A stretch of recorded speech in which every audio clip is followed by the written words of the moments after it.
Hey guys, what's up? We're here with some Summoner's War. They just put up that the secret dungeon that they're opening for the weekend is going to be Rebecca the Fire Mystic Witch, so I thought I would make a video, share my thoughts on her, and maybe help you decide if you wanted to try to farm her and see if she fits in anything you've got going on. So let's go ahead and get down to it. We'll take a look at her base stats first. Obviously she's 4-starred right now, but when she's 6-starred, and maxed, you're looking at 9,555 HP, 626 attack, I want to say 549 defense, and 97 speed. Her speed is going to stay the same. So nothing outstanding, but she is a Nat 3, and for a Nat 3, those stats are not bad.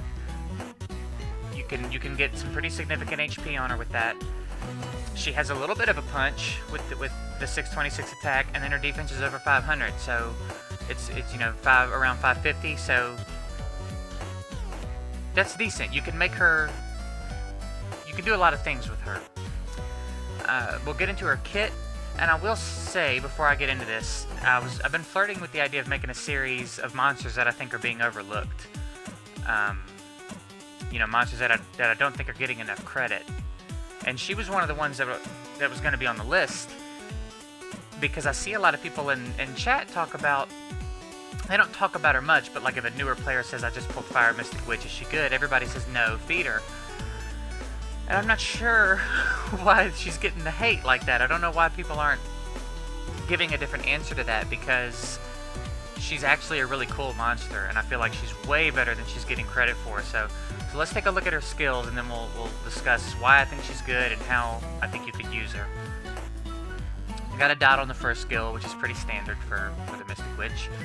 Second skill, attacks all enemies with the power of jealousy and weakens defense for 2 turns with a 50% chance. The effect is activated with a 100% chance if the enemy has beneficial effects.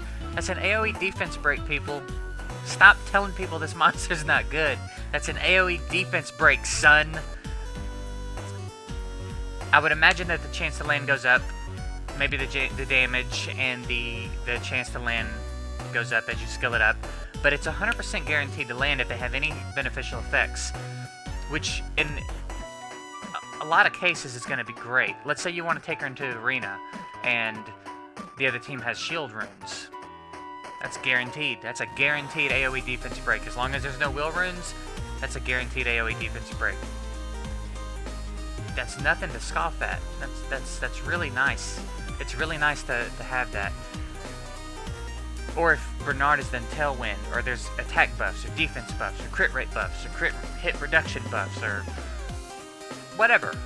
Whatever it is, any beneficial effect other than immunity, she's going to land the defense break. That's really nice to have. Third skill, removes harmful effects of all allies and recovers HP by 15%. The recovery amount increases by 2% for each removed harmful effect. We're talking Kona's third skill, with more healing. I would imagine when you skill her up, that healing scales up. So, we're talking Kona's third skill with potentially more healing. And an AoE defense break. And dots on the first skill. You kidding me? And then an accuracy leader skill in the arena. You're probably not going to use that very often, but what are you going to do?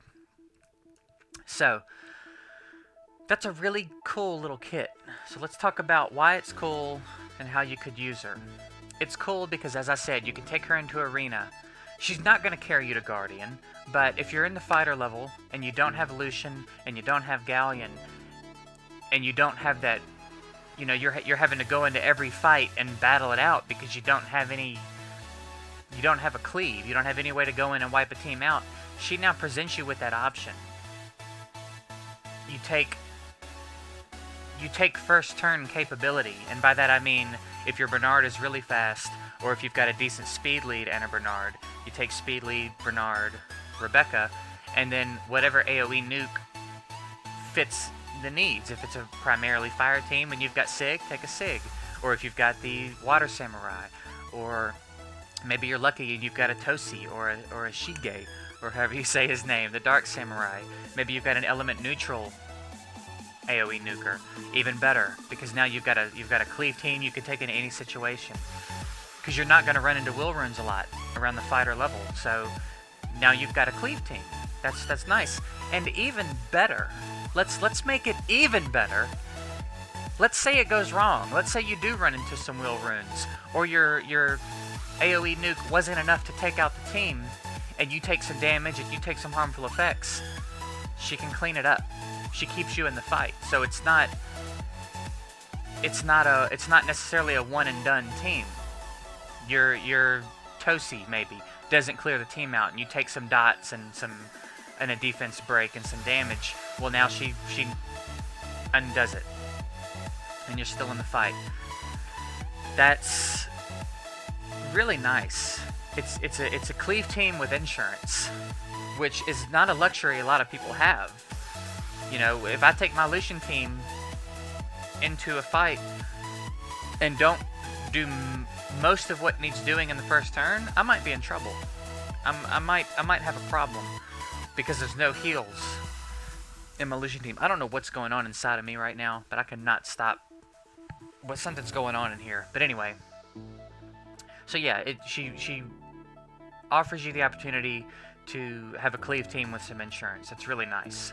Like I said, she's not going to carry you to Conqueror and Guardian and beyond, but if you're struggling around Fighter, maybe you keep getting stuck in like Fighter 1 and you can't push up, she presents the opportunity for you to go higher if you've got decent runes, so that's something cool. Another thing cool about her, she can speed up your dungeon runs. Not Giant Speed 10, obviously, but let's say maybe you're not in Giant Speed 10 yet. You're farming one of the lower levels, 9 and below, as long as it's not water. She's going to help you speed those runs up if you don't already have an AoE defense break. Because, obviously, she's bringing the AoE defense break for the waves, so you're going to clear waves quicker. She's going to help you dot down the boss. She's going to keep harmful effects off your team and keep them healed up. So, I believe she could even be effective in dragons. Megan's probably the better option, because Megan has the strip, but I believe she could also be effective in dragons. So you can get some uses out of her, for sure. If you don't want to build her, and you have a Megan that's not skilled up, farm her and skill up your Megan. Either way, I think the verdict is you do want to farm the dungeon. Now, if you want to build her, let's talk about runes real quick. I'm not going to get too in-depth about it, but I'm going to give you an idea of what you kind of want to be going for. Your best bet is probably going to be Swift, if you're going to use her in Arena, especially for the cleave team, and you want her tuned. You want her to go before your nuker, but after your Bernard, which shouldn't be too difficult. So you want to go Swift, you want to go Speed Slot 2. Now, she's a cool monster in that she offers some different opportunities. She's a support monster. Her attack and defense are at a number where you could kind of go unexpected and make her attack, and go speed attack, which might throw some people off. You could go speed HP, make her tanky and make her stick around longer. But if I built her, I'd probably make her tanky, so I'd probably go speed HP. You'd want to shoot her speed up. You'd want to shoot her HP up.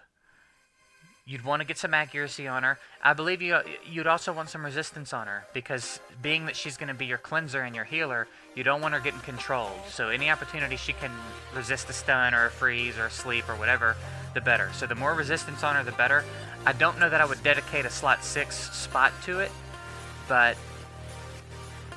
those are the important stats. You want her fast, you want her tank, you want her HP up, in my opinion, and then accuracy and resistance in the subs. So you could even go focus offset, or you could go endure offset. I say offset, I mean second set. But I'd say your best bet's probably throwing her on Swift. Of course, other builds could work, but that's just my quick little analysis if you were curious about how to rune her and you wanted to build her. So that's really it. I just wanted to go over real quick. I hope it was helpful. Hope it helped you decide if you wanted to add her to your monster box. I'm gonna farm her and skill her up because I can't pull a Galleon to save my life. Don't know what the deal is with Galleon, but he is very elusive to me, so she's gonna be my Galleon stand-in if I can make it happen. So maybe later down the line I'll make a video and kind of showcase what I'm talking about with her, if she's really as good as I say she is. But that'll be a little ways down the line if I decide to do it. But that's really it. I'm going to end it here. So I appreciate you guys watching. Hope it helped, and I'll see you guys next time.